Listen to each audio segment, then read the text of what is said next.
नमस्कार दोस्तों, स्वागत है आपका अपने YouTube चैनल ISPCS अकेडमी में। और मॉडर्न हिस्ट्री में हम लोग जो है पॉइंटर बुक के माध्यम से मॉडर्न हिस्ट्री जो कवर कर रहे हैं। तो पिछले लेक्चर में हम लोगों ने जहाँ से एंड किया था तो वहीं से आज हम लोग स्टार्ट करेंगे। तो हम लोग जो है कहाँ पे पहुँच गए थे, हम लोगों को आज पढ़ना था गोलमेज सम्मेलन के बारे में। इससे पहले की जानकारी हम लोग पिछले वीडियो में देख चुके थे। तो आज हम लोग कहाँ से स्टार्ट करेंगे, गोलमेज सम्मेलन से। चलिए फिर ज़्यादा समय ना ख़राब करते हुए वीडियो को स्टार्ट करते हैं कि मौलाना मोहम्मद अली, मौलाना अबुल कलाम आज़ाद, महात्मा गांधी जी तथा पंडित जवाहरलाल नेहरू में से वह भारतीय नेता जिसने लंदन में प्रथम गोलमेज कॉन्फ्रेंस में भाग लिया था। तो इनमें से किसने, जो पहला राउंड टेबल हुआ था उसमें किसने भाग लिया था, मौलाना मोहम्मद अली जी ने भाग लिया था। प्रथम गोलमेज सम्मेलन के बारे में इंफॉर्मेशन दी गई है। क्या कहती कि यह वर्ष जो है 1930 में, पहला कब हुआ था 1930 में। इसे जो है साइमन आयोग की रिपोर्ट पर चर्चा करनी। देखिए जो साइमन आयोग गठित हुआ था 1927 में और 1928 में भारत आया था। तो जो यहाँ से वो रिपोर्ट मतलब कि अपना जो विवरण था यहाँ से जो लेकर गया था तो उस पर चर्चा होनी थी। उस जो क्योंकि ये प्रशासनिक सुधार के लिए गठित हुआ था, तो प्रशासनिक सुधार के लिए तो जो ब्रिटिशर्स थे वो चाहते थे कि भारतीय नेता भी इसमें जुड़े, जिससे कि उनका भी जो है एक कहीं ना कहीं प्रतिनिधित्व हो जाए। तो मतलब कि इससे ज़्यादा कोई फ़र्क नहीं पड़ना था, लेकिन वो मतलब कि दिखावे के लिए एक ऐसा था कि हाँ शामिल हुए थे तो भारतीय जनता को भी लगेगा कि हाँ इसमें हमारे नेताओं ने भी पार्टिसिपेट किया था। तो इसमें क्या, साइमन आयोग की जो रिपोर्ट थी उस पर चर्चा होनी थी। और इसका आयोजन कहाँ पर हुआ था, लंदन में हुआ था। आगे देखते हैं कि लंदन में संपन्न गोलमेज सम्मेलन में भारतीय ईसाइयों का प्रतिनिधित्व किसने किया। तो ईसाइयों का प्रतिनिधित्व केटी पॉल जी के द्वारा किया गया था। आगे बढ़ते हैं कि द्वितीय गोलमेज सम्मेलन में भाग किसने किसने लिया था। तो उसमें महात्मा गांधी जी, सरोजनी नायडू जी, मदन मोहन मालवीय जी ने उसमें भाग लिया था। द्वितीय गोलमेज सम्मेलन में कांग्रेस का प्रतिनिधित्व किसने किया था, महात्मा गांधी जी ने किया था। कथन देख लेते हैं कि जवाहरलाल नेहरू ने दूसरे गोलमेज सम्मेलन 1932 में भारतीय राष्ट्रीय कांग्रेस का प्रतिनिधित्व किया था। बिल्कुल गलत बात है, किसने किया था अभी हम लोग देख चुके हैं, महात्मा गांधी जी ने किया था। और कारण क्या था कि गांधी इरविन समझौता जो कि 1931 में हुआ था में भारतीय राष्ट्रीय कांग्रेस का दूसरा गोलमेज सम्मेलन 1931 में भाग लेना अंतर्निहित था। तो कारण तो बिल्कुल ठीक है, लेकिन जो है इसका कथन जो है गलत दिया हुआ है। महात्मा गांधी जब द्वितीय गोलमेज सम्मेलन में भाग लेने लंदन में ठहरे कहाँ पर थे, जो भाग लेने गए थे तो किंग्सले जो हॉल था वहाँ पर ठहरे हुए थे। द्वितीय गोलमेज सम्मेलन में कांग्रेस के एक प्रतिनिधि के रूप में भाग लेने के लिए महात्मा गांधी जो है बम्बई से लंदन पानी के जहाज में गए थे। तो उसका नाम पूछा गया था SS राजपूताना, उस जहाज से गए थे। महात्मा गांधी दिसंबर 1931 में जो है खाली हाथ भारत लौटे थे, कहाँ से, लंदन से। द्वितीय गोलमेज सम्मेलन में जिस प्रश्न पर असफल हो गया था, तो जो दूसरा जो सेशन हो रहा था तो किस जो सांप्रदायिक प्रतिनिधित्व की मांग को लेकर जो है असफल हो गया था। उस भारतीय का नाम जिसने तीनों गोलमेज सम्मेलन में भाग लिया था कौन था, भीमराव अम्बेडकर जी जो थे। इन्होंने तीनों गोलमेज सम्मेलन जो हुए थे उनमें तीनों में भाग लिया था। आगे देखते हैं कि 1930-32 की अवधि में भारत और ब्रिटेन के राजनेताओं की लंदन में हुई प्राय बैठकें जो थी प्रथम, द्वितीय एवं तृतीय जो सम्मेलन के रूप में उल्लेखित किया जाता है उसका उसी रूप में उल्लेख गलत होगा, क्योंकि ये जो थी ये तीनों अलग अलग सम्मेलन, देखिए मीटिंग सेशन हुए थे तीन, लेकिन मीटिंग इसको एक ही बोला जाता है। तो यह एक ही सम्मेलन था जिसकी अवस्था थी जो 3 सत्रों में समाप्त हुई। इसके सत्र 3 थे लेकिन सम्मेलन एक ही था। गोलमेज सम्मेलन जो कि वर्ष 1932 में हुआ था, तो कौन सा था, तीसरा जो है सत्र कब हुआ था, 1932 में।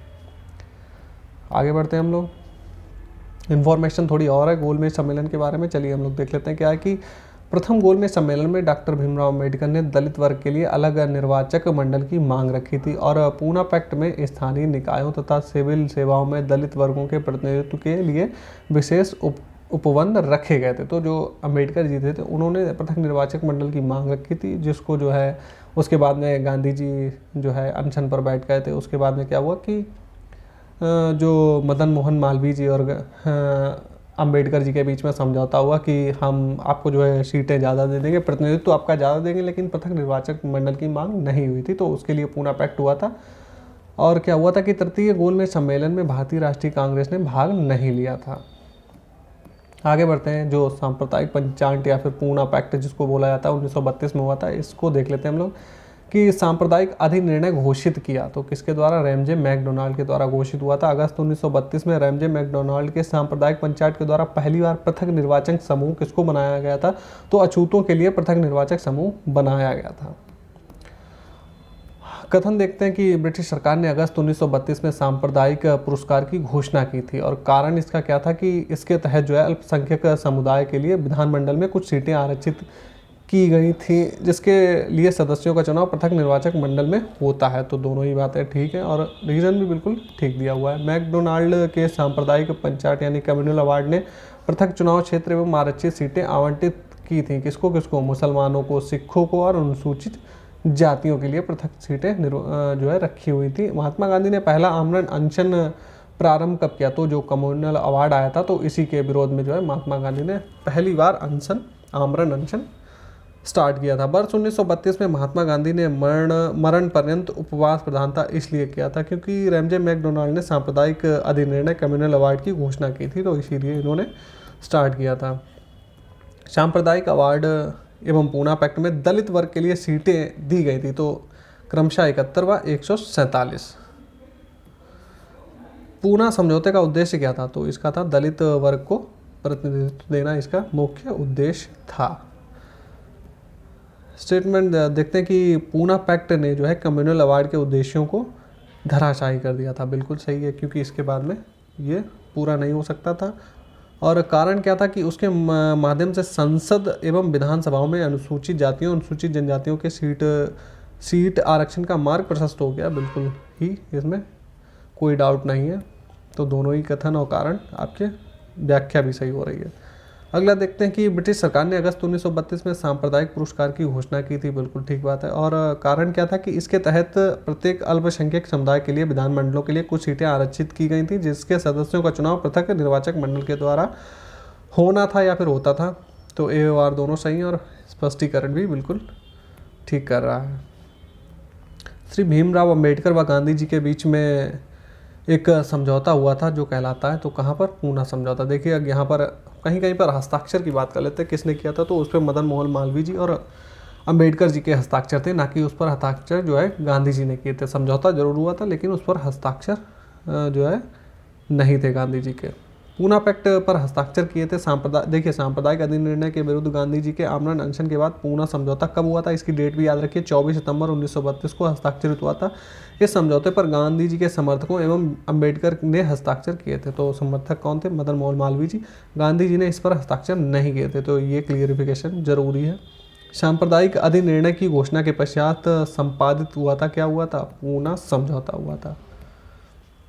आगे बात करें कि डॉक्टर भीमराव अंबेडकर, मदन मोहन मालवीय जी, सी राजगोपालाचारी तथा एम के गांधी में से वर्ष 1932 के ऐतिहासिक पूना समझौते पर हस्ताक्षर किए थे। तो किसने? भीमराव अंबेडकर, मदन मोहन मालवीय जी और सी राजगोपालाचारी जी ने इस पर हस्ताक्षर किए थे। वर्ष 1932 में पूना पैक्ट के बाद हरिजन सेवक संघ की स्थापना हुई थी। कि इसके अध्यक्ष कौन थे? तो स्थापना किसने की थी? गांधी जी ने। और इसके अध्यक्ष किसको बना दिया था? घनश्याम दास बिरला जी को इसको बना दिया था। ऑल इंडिया अनटचेबिलिटी लीग बाद में जिसका नाम बदलकर हरिजन सेवक संघ हुआ, इसके प्रथम अध्यक्ष कौन थे? घनश्याम दास बिरला जी थे।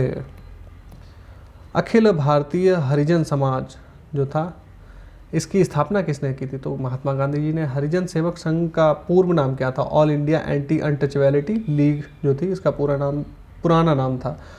और दलित वर्गों का संघ स्थापित किया था किसने? भीमराव अंबेडकर जी ने किया था। महात्मा गांधी क्षणिक भूत की भांति धूल उठाते हैं लेकिन स्तर तक नहीं। ये स्टेटमेंट किसकी है? डॉक्टर भीमराव अंबेडकर जी की ये स्टेटमेंट है। आगे हम लोग बात करेंगे कि जो कांग्रेस समाजवादी पार्टी गठित हुई थी 1934 में, तो इसमें क्या क्या हुआ था हम लोग देख लेते हैं। कांग्रेस सोशलिस्ट पार्टी की पहली बैठक कहाँ पर हुई थी? पटना में हुई थी। कब हुई थी? 1934 में। तो पहली इसकी बैठक पटना में हुई थी। एम.एन. राय, गणेश शंकर विद्यार्थी, पट्टमताड़ू पिल्लई तथा आचार्य नरेंद्र देव में से कांग्रेस समाजवादी दल का प्रमुख नेता कौन था? तो इनमें से कौन से थे? आचार्य नरेंद्र देव जी जो इस पार्टी के प्रमुख नेता थे। वर्ष 1934 में पटना में अखिल भारतीय कांग्रेस समाजवादी पार्टी का संयोजक था, तो कौन था? जयप्रकाश नारायण जी थे। आगे बात करें कि वर्ष 1934 में कांग्रेस समाजवादी पार्टी का गठन किया था, तो किसने किसने किया? जयप्रकाश नारायण एवं आचार्य नरेंद्र देव जी के द्वारा ये जो है पार्टी का गठन हुआ था, तो इसको आप जो है याद रखिएगा। बिहार सोशलिस्ट पार्टी के संस्थापक कौन थे? जयप्रकाश नारायण जी। लोक नायक के नाम से किसको जाना जाता है? जयप्रकाश नारायण जी को। और जयप्रकाश दिवस कब मनाया जाता है? अप्रैल 1946 में मनाया गया था। श्री नरसिंह नारायण थे, तो ये कौन थे? समाजवादी थे। आगे थोड़ी सी इन्फॉर्मेशन दी गई है, चलिए हम लोग देख लेते हैं कि 1936 में हस्ताक्षरित बम्बई मैनिफेस्टो प्रत्यक्ष रूप से समाजवादी आदर्शों के प्रतिपादन का विरोधी था और इसको जो है समस्त भारत से बृहद व्यापारिक समुदाय का सहयोग भी मिला था। आगे हम लोग देख लेते हैं कि जो प्रांतीय चुनाव हुए थे और उसके बाद में जो मंत्रिमंडल का गठन हुआ था, तो ये चुनाव कब हुए थे 1937 में, और मंत्रिमंडल का गठन जो कि 1937 में हुआ था, तो उसके बारे में थोड़ी हम लोग जानकारी देख लेते हैं कि वर्ष 1937 में संपन्न विधानसभा चुनाव में इंडियन नेशनल कांग्रेस को पूर्ण बहुमत नहीं मिला था। तो कहाँ पर नहीं मिला था? पंजाब में। प्रांतीय सरकारों का गठन किया गया था, तो कब किया गया था? 1935 का जो अधिनियम आया था उसके अधीन किया गया था, यानी उसके तहत किया गया था। वर्ष 1935 के अधिनियम के तहत कराए गए जो विधानसभा चुनाव में मद्रास, बिहार, उड़ीसा एवं बंगाल राज्य में कांग्रेस ने पूर्ण बहुमत इनमें से कहाँ पर नहीं मिला, तो उसको बंगाल में पूर्ण बहुमत नहीं मिला था। बम्बई, असम, उड़ीसा, बिहार में से वह प्रांत जहाँ 1937 के आम निर्वाचन में भारतीय राष्ट्रीय कांग्रेस को पूर्ण बहुमत नहीं प्राप्त, तो असम एवं बम्बई में और बंगाल में भी जो है इसको पूर्ण बहुमत नहीं प्राप्त हुआ था। वर्ष 1937 के चुनाव में कांग्रेस के द्वारा बहुमत प्राप्त प्रांतों की संख्या कितनी थी? तो 5 प्रांतों में इन्होंने जो है बहुमत प्राप्त कर लिया था, अन्य में नहीं किया था। वर्ष 1937 में भारतीय राष्ट्रीय कांग्रेस का मंत्रिमंडल बना था, तो कहाँ पर? मध्य प्रांत और उड़ीसा में। वह प्रांत जहां वर्ष 1937 के आम चुनाव के बाद भारतीय राष्ट्रीय कांग्रेस ने अपनी सरकार बनाई थी, तो कहाँ बनाई थी? बिहार, मद्रास एवं उड़ीसा में कांग्रेस ने अपनी सरकार बनाई थी। आगे बात करें कि बिहार, मद्रास, उड़ीसा, पंजाब में से वह प्रदेश जिसमें 1935 के अधिनियम के अंतर्गत जो कांग्रेस की मंत्रिपरिषद का गठन नहीं हुआ था, तो इनमें से पंजाब प्रांत में नहीं हुआ था। वर्ष 1935 के अधिनियम के उपरांत 1937 में हुए चुनाव में गठित कांग्रेस मंत्रिमंडलों का कार्यकाल कितना था? टोटल इन्होंने 28 महीने की अवधि तक कार्य किया था। बिहार में पहले कांग्रेसी मंत्रिमंडल का नेतृत्व किसने किया था? श्री कृष्ण सिन्हा जी ने किया था। मुस्लिम लीग ने मुक्ति दिवस मनाया था, तो किस दिन मनाया? वर्ष 1939 में मनाया था, जब जो है मंत्रिमंडल ने त्यागपत्र दे दिया था। उसके बाद में कांग्रेस के भू स्वामित्व को समाप्त करने की नीति अपनाई, तो कार्यकारिणी कमेटी 1937 में ये नीति अपनाई गई थी। आगे देखते हैं कि वर्ष 1937 के चुनाव के पश्चात यूपी में गठित मंत्रिमंडल में वित्त विभाग किसको सौंपा गया? तो जो 1937 में चुनाव हुए थे, तो वित्त विभाग किसको सौंपा गया था यूपी में? रफ़ी अहमद किदवई जी को।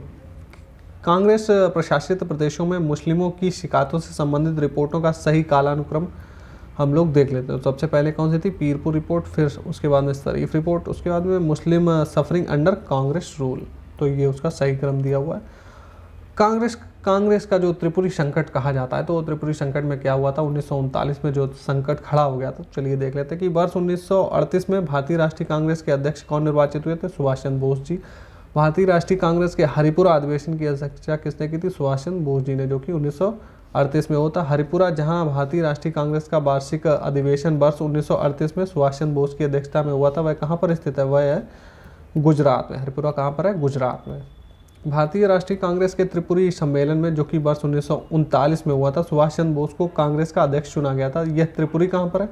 मध्य प्रदेश के जबलपुर में है। और सुभाष चंद्र बोस दूसरी बार अध्यक्ष चुने गए थे त्रिपुरी अधिवेशन में। भारतीय राष्ट्रीय कांग्रेस का वह अधिवेशन जिसमें कांग्रेस अध्यक्ष के चुनाव में सुभाष चंद्र बोस ने किसको हराया था? पट्टाभी सीतारमैया को हराया था। तो ये कहाँ हुआ था? त्रिपुरी अधिवेशन। तो चलिए आगे पहले देख ही लेते हैं कि सुभाष चंद्र बोस के त्यागपत्र के बाद भारतीय राष्ट्रीय कांग्रेस के अध्यक्ष कौन होते? तो इसमें क्या हुआ था कि जो त्रिपुरी का अधिवेशन हुआ था, तो गांधी जी ने प्रत्याशी किसको बनाया था? पट्टाभी सीतारमैया को। और अन्य जो है, तो उनके विरोध में कौन खड़े हुए थे? सुभाष चंद्र बोस जी। तो कहीं ना कहीं ये संकट खड़ा हो गया था कि गांधी जी का जो है कि गांधी जी ने इसमें जो है कहीं ना कहीं इससे गांधी जी की हार प्रकट होती है, तो इसको थोड़ा सा यहाँ पर विवाद हो गया था। तो जिसके बाद में सुभाष चंद्र बोस ने त्यागपत्र दे दिया गया था। तो उसके बाद में कौन बन गए थे अध्यक्ष? राजेंद्र प्रसाद जी। आगे देखते हैं कांग्रेस के त्रिपुरी अधिवेशन के पश्चात सुभाष चंद्र बोस और दक्षिणपंथी का समस्त झगड़ा जिस प्रश्न पर केंद्रित हो गया था, तो कांग्रेस की कार्यकारिणी समिति का गठन को लेकर जो है इसका झगड़ा केंद्रित हो गया था। वह भारतीय राष्ट्रवादी नेता जिसने जर्मनी और ब्रिटेन के बीच युद्ध को ऐसे ईश्वर प्रदत्त अवसर के रूप में देखा जिसमें भारतीयों को उस स्थिति का अपने हित में लाभ उठाने का मौका मिलता है। तो किसने देखा था? सुभाष चंद्र बोस जी ने देखा था। आगे अब हम लोग जो है देसी रियासतों से संबंधित कुछ हम लोग देख लेते हैं। तो इससे रिलेटेड क्या क्या इन्फॉर्मेशन, देखिए 1927 में एक कमेटी गठित हुई थी, कौन सी, बटलर कमेटी। तो इसका उद्देश्य क्या था कि भारत सरकार और देसी राज्य के मध्य संबंधों को सुधारने को लेकर जो है एक कमेटी गठित हुई थी। तो कौन सी थी, Butler committee. All India state people's conference का गठन कब हुआ था, वर्ष 1927 में। वर्ष 1939 में भारत प्रजामंडल यानी कि all India states people's conference के अध्यक्ष कौन थे, तो ये थे जवाहरलाल नेहरू जी। भारतीय संघ में रजवाड़ों का विलय अधिकाधिक कब हुआ था, तो सबसे ज़्यादा हुआ था 1947 में। राज्यों का विलयीकरण जिसके नेतृत्व में हुआ था, किसके नेतृत्व में, सरदार वल्लभ भाई पटेल जी के नेतृत्व में। अन्य रजवाड़ों के भारत में विलय के बाद भी जिन 3 राज्यों ने भारत में शामिल होना विलंबित कर दिया था, तो जो आज़ादी के बाद में जो है किसने किसने विलंबित कर दिया था, उसमें था जूनागढ़ शामिल था, हैदराबाद और जम्मू कश्मीर इसमें शामिल थे। जम्मू कश्मीर भारत का अभिन्न अंग कब बना, 26 अक्टूबर 1947 को बना था।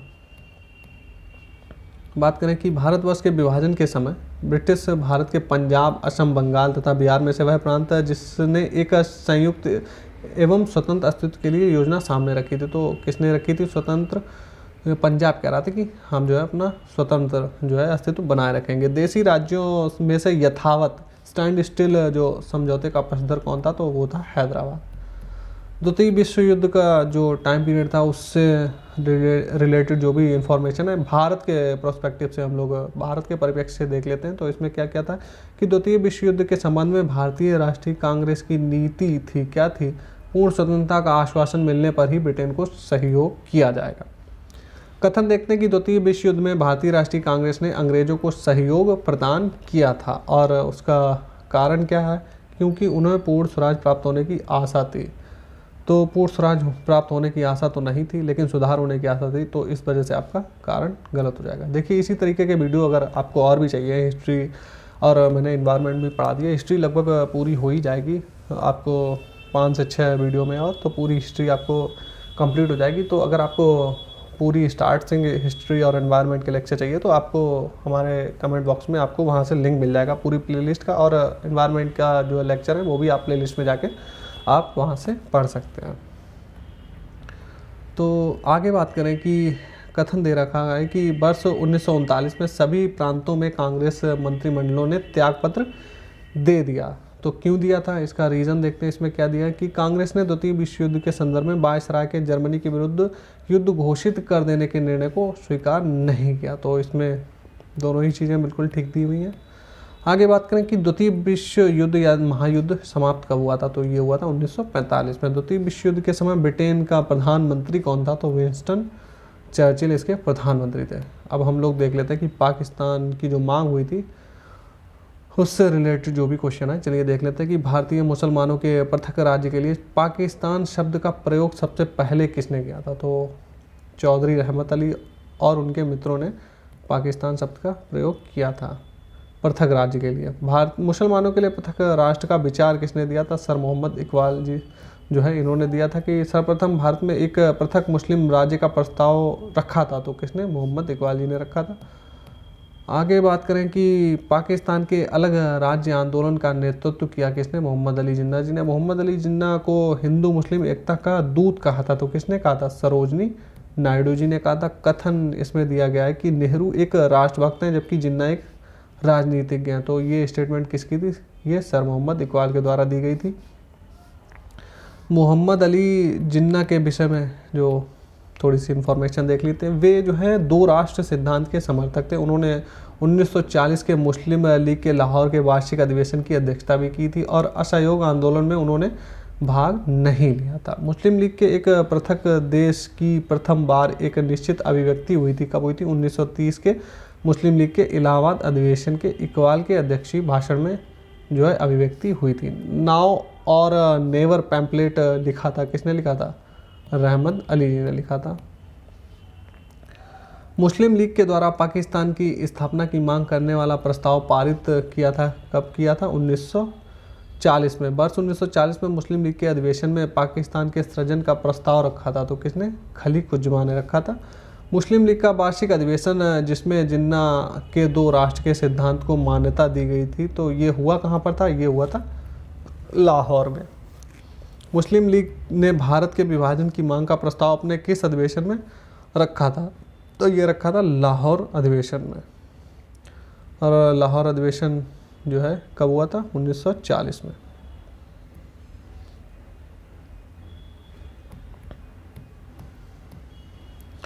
आगे बढ़ते हैं कि वह तिथि जब मुस्लिम लीग ने पाकिस्तान दिवस मनाया था, तो कौन सा दिन था? 23 मार्च 1943। मुस्लिम लीग के लाहौर अधिवेशन जो कि 1940 में हुआ था, इसकी अध्यक्षता किसने की थी? मोहम्मद अली जिन्ना जी के द्वारा इसकी अध्यक्षता की गई थी। तो इसके आगे का जो पार्ट है वो हम लोग नेक्स्ट वीडियो में देखेंगे। तो उम्मीद है वीडियो आप लोगों को पसंद आ रहे होंगे, तो वीडियो ज़्यादा से ज़्यादा लाइक करिए और अपने दोस्तों के पास में भी भेजिए, जिससे उनको भी इस वीडियो का जो है लाभ मिल सके।